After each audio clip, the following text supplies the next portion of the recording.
ഇപ്പൊ മനസ്സിലായോ? അനന്തനെ കാർവാറിൽ എത്തിച്ചതും ഇപ്പൊ ഇവിടെ എത്തിച്ചതും ഞാനല്ല.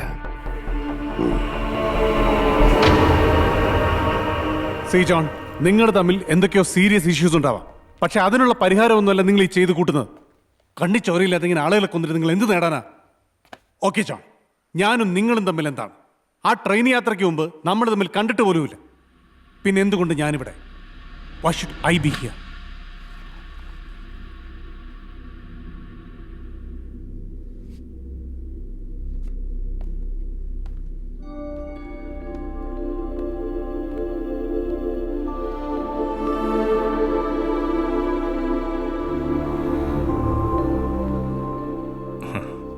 ഒരുപാട് കാത്തിരിക്കേണ്ടി വന്നില്ല.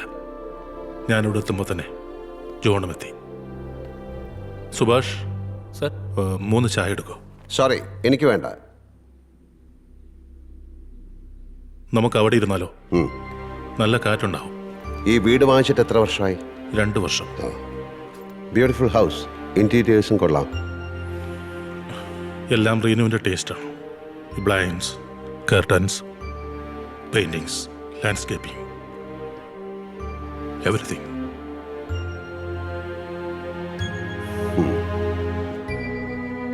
എൻ്റെ വൈഫും ഇതുപോലെ തന്നെയായിരുന്നു. വീടായിരുന്നു അവളുടെ സ്വപ്നം. അത് പക്ഷേ ഇവിടൊന്നുമല്ല, ആസാമിൽ ബ്രഹ്മപുത്രയുടെ തീരത്ത്. അവിടെ ഞാൻ 2 ഏക്കർ സ്ഥലം വാങ്ങിയിട്ടിട്ടുണ്ട്. റിട്ടയർമെന്റ് കാലത്ത് എനിക്ക് അവക്കും ജീവിക്കാൻ.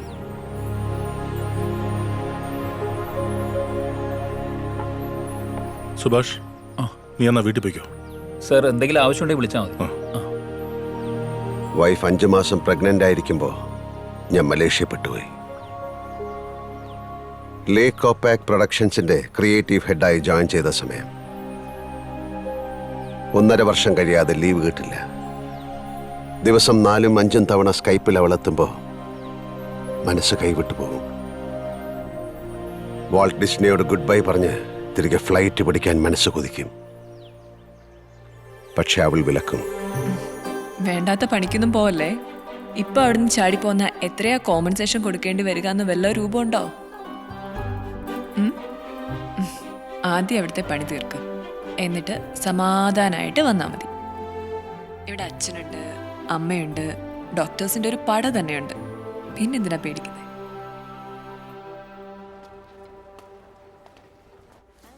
What happened? I just want to tell you something. I have shocking news for you. I am so excited. എടി പിന്നെ കളിക്കാതെ കാര്യം പറ. എന്റെ വയറ്റില് 4 പിള്ളേരുണ്ട്. What? എന്റെ വയറ്റില് സാറിന്റെ 4 പിള്ളേരുണ്ട്. Really?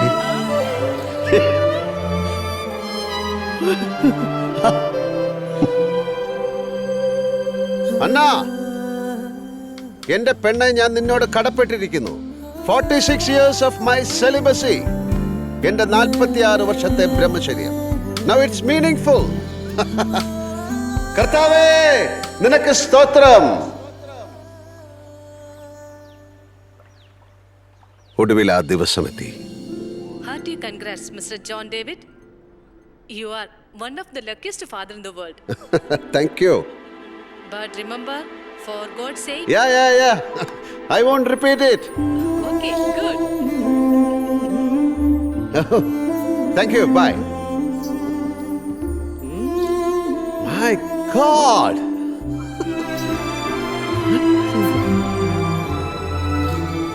പിന്നീട് അങ്ങോട്ട് ഏതോ സ്വപ്നലോകത്തിലെന്ന പോലെയായി എൻ്റെ ദിവസങ്ങൾ. വീട്ടിൽ, ഓഫീസിൽ, കാറിൽ എനിക്ക് ചുറ്റും 4 സ്വർണ്ണ മത്സ്യങ്ങൾ. എൻ്റെ അന്നയുടെ ചിരി, പരിഭവങ്ങൾ.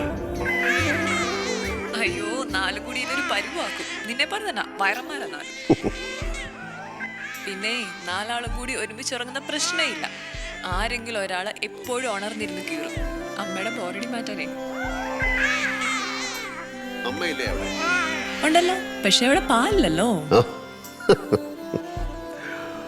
നീ ഇങ്ങോട്ട് വാ, എന്നിട്ട് വേണം ഈ 4 എണ്ണത്തിനെ നിന്നെ ഏൽപ്പിച്ചിട്ട് എനിക്കൊന്ന് സുഖമായിട്ട് ഉറങ്ങാൻ. അല്ലടാ? ഓക്കെ. അന്നയുടെ പ്രസവ ശുശ്രൂഷകൾ നാട്ടിലെത്തി ചിട്ടയായി നടത്തണമെന്ന് അമ്മയ്ക്കായിരുന്നു ശാഠ്യം. ഞാനും അത് സമ്മതിച്ചു. വിസയുടെ കാര്യത്തിന് മക്കളുമായി എംബസി പോയി മടങ്ങുമ്പോൾ അവൾ എന്നെ വിളിച്ചു. നോക്ക്, ഇവര് പകുതി മലയാളികളാ. പാസ്പോർട്ടോ വിസയോ ഒന്നുമില്ലാത്തവര്. ഇവരുടെ കൂട്ടത്തിലാ പപ്പ രഘുവേട്ടനെ കണ്ടത്. ആസാമിൽ ഇവരൊരുമിച്ച് ജോലി ചെയ്തിരുന്നു. ആൻറ്റി ഒരു മോളും ഒപ്പുണ്ട്. എനിക്ക് ശരിക്കും സങ്കടം തോന്നി.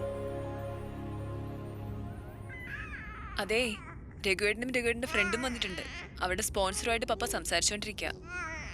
അവരെ നാട്ടിൽ വിടാൻ പറ്റുമോ എന്ന് അറിയാനായിട്ട്. ഞാൻ അവർക്ക് കഴിക്കാൻ എന്തെങ്കിലും എടുക്കട്ടെ, പിന്നെ വരാട്ടോ. Okay, by.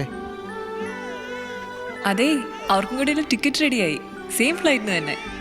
പിന്നെ എന്തായാലും നാട്ടിലേക്ക് പോവല്ലേ, അപ്പൊ അവരെയും കൂട്ടി പുറത്തു പോയി കുറച്ച് ഡ്രസ്സൊക്കെ വാങ്ങിക്കാൻ ഞാൻ പപ്പയോട് പറഞ്ഞു. അവരതിന് പോയേക്ക. ടിക്കറ്റ് റെഡിയായി വിവരം അറിഞ്ഞപ്പോൾ അവരുടെ സന്തോഷം ഒന്ന് കാണണം. ശരിക്കും എൻ്റെ കണ്ണ് നിറഞ്ഞു പോയി. അവരുടെ പ്രാർത്ഥന നമ്മുടെ കുഞ്ഞുങ്ങൾക്കുണ്ടാവും, അല്ലേ ജോൺ? അതായിരുന്നു അവളുടെ അവസാനത്തെ കോൾ. പിന്നെ 2 ദിവസം അന്നെ എനിക്ക് ഫോണിൽ കിട്ടിയില്ല. 3-ാമത്തെ ദിവസം ആ വാർത്തയെത്തി. ജോസഫ് ജോർജും കുടുംബവും ആത്മഹത്യ ചെയ്തു.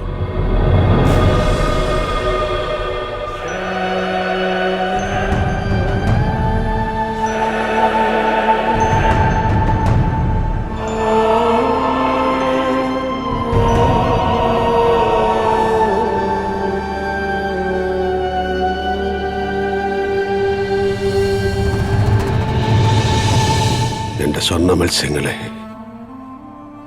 ഞാൻ ആദ്യമായി കണ്ടു.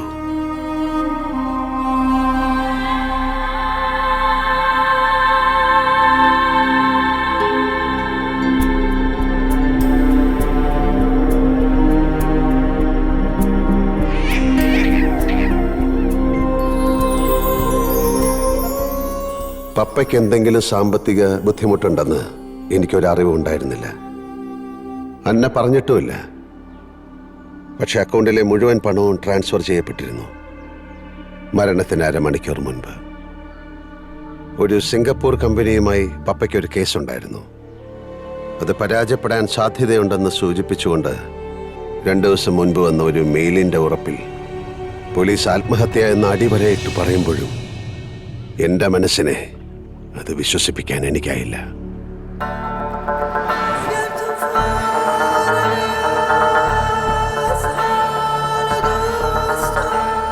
ഉത്തരം കിട്ടാത്ത ചോദ്യങ്ങളും ഉറക്കമില്ലാത്ത രാത്രികളുമായി 1 വർഷം കടന്നുപോയി.